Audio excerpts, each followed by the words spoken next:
Hello friends, welcome to சாப்பிட வாங்க. இன்னைக்கு நம்ம சேனல்ல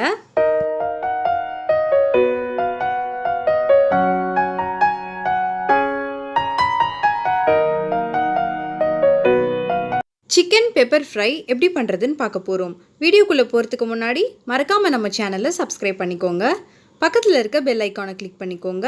அதுல ஆல்ங்கிற ஆப்ஷனை செலக்ட் பண்ணிக்கோங்க. இப்போ வாங்க வீடியோக்குள்ள போகலாம்.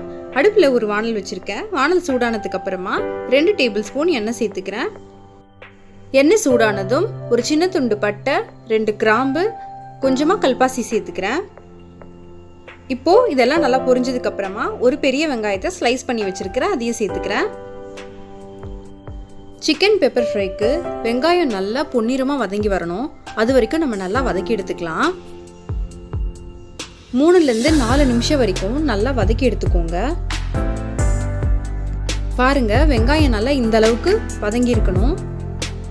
இந்த சமயத்துல 3 காஞ்ச மிளகாவை நான் இந்த மாதிரி கிள்ளி சேர்த்துக்கிறேன். காரத்துக்கு தகுந்த மாதிரி அட்ஜஸ்ட் பண்ணி போட்டுக்கோங்க. நம்ம இதில் பெப்பர் நிறைய சேர்க்க போகிறோம், அதனால காஞ்ச மிளகா 3 போதும். நான் 400 கிராம் சிக்கன் எடுத்துருக்கிறேன்.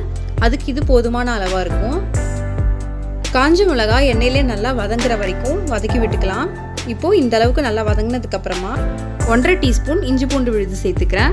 இஞ்சி பூண்டு விழுதோட பச்சை வாசனையெல்லாம் நல்லா போகிற வரைக்கும் நல்லா வதக்கி விட்டுடலாம்.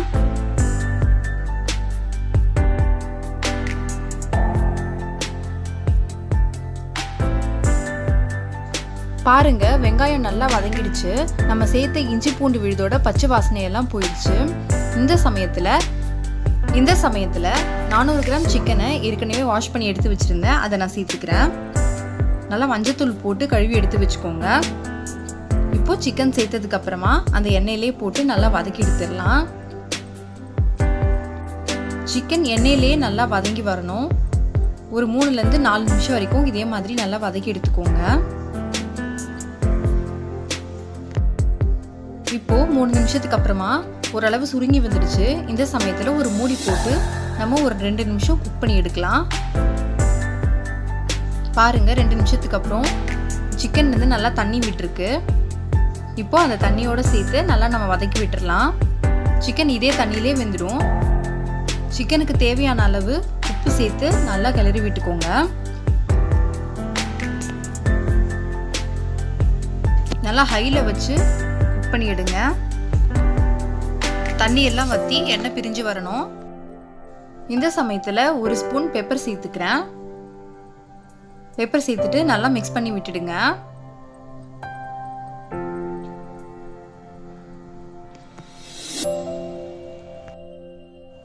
பாருங்க, தண்ணி எல்லாம் சுண்டி எண்ணெயிலே நல்லா சுருள வதங்கிடுச்சு. இந்த சமயத்துல பெப்பர் சேர்த்துக்கலாம்.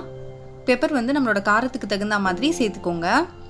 நான் 3 டேபிள் ஸ்பூன் பெப்பர் சேர்த்துருக்கிறேன். மிளகுத்தூள் சேர்த்துட்டு நல்லா இந்த மாதிரி கிளறி விட்டுக்கோங்க.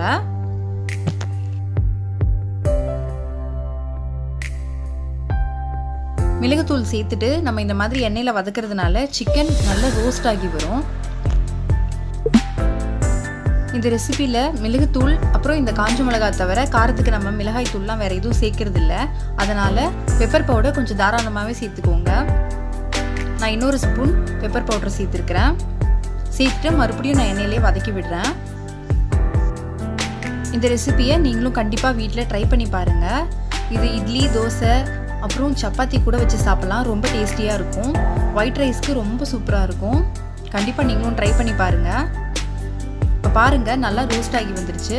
இந்த சமயத்தில் கொஞ்சமாக கருவேப்பிலையும் கொஞ்சமாக கொத்தமல்லியும் மேலே தூவி விட்டுக்கிறேன். அவ்வளோதான், நம்மளோட பெப்பர் சிக்கன் ரொம்ப சூப்பராக ரெடி ஆயிடுச்சு.